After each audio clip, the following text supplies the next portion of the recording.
Hello বন্ধুরা, আমি রুনু। আজ একটা নতুন ভিডিওতে তোমাদের সবাইকে স্বাগত।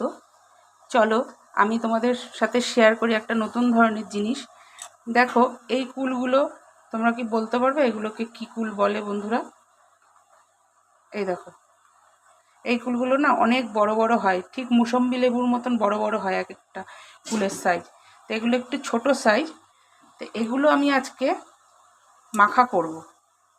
দেখো, এটা আমি একদম গ্রেট করে নিয়েছি কুলগুলোকে, আর একটা লঙ্কা নিয়েছি। এর সাথে চিনিটা আমি মাখিয়ে রেখেছি, কেন চিনি গলতে দেরি হয়, ওর জন্য চিনিটা আমি মাখিয়ে রেখেছি।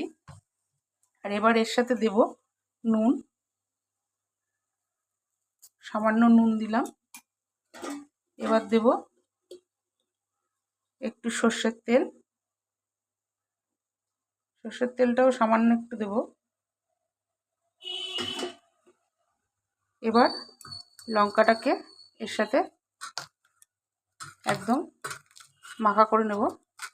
ঝাল ঝাল টক টক মিষ্টি মিষ্টি, এই কুলগুলো এমনিতেই মিষ্টি হয়। তা এমনি আর খেলাম না, এমনি তো খাই, ইচ্ছা হলো একটু মাখা করে খাই কুলটা, ওই জন্য কুলটাকে মাখা করলাম। বন্ধুরা, দারুণ খেতে লাগবে। ভাতের পাতে এরকম যদি কুল মাখা হয়, আম মাখা হয়, খেতে খুব ভালো লাগে। ভাত খাওয়ার পরে এটা টক ঝাল মিষ্টি খেতে প্রচণ্ড ভালো লাগে। তোমরা যদি এই কুলগুলোর নাম জানো আমাকে একটু কমেন্টে জানাবে। আমি ঠিক বলতে পারবো না, আমি তো টোপা কুল বলি এগুলোকে, কিন্তু এই কুলগুলোকে কী কুল বলে তোমরা যদি বন্ধুরা জেনে থাকো তাহলে একটু আমাকে কমেন্ট করে জানাবে কিন্তু অবশ্যই। এই কুল মাখা তোমাদের যদি ভালো লাগে তাহলে একটা লাইক কমেন্ট শেয়ার করে দিও।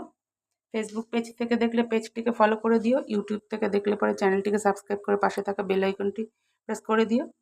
আর এই কুলগুলো এইভাবে তোমরা মাখা করে খেয়ে দেখতে পারো, আশা করি খুব ভালো লাগবে। তাহলে আজ এই পর্যন্ত, কাল আবার নতুন কোনো ভিডিও নিয়ে হাজির হব। আজকের মতো টাটা। তোমরা সবাই সুস্থ থেকো, ভালো থেকো, সাবধানে থেকো।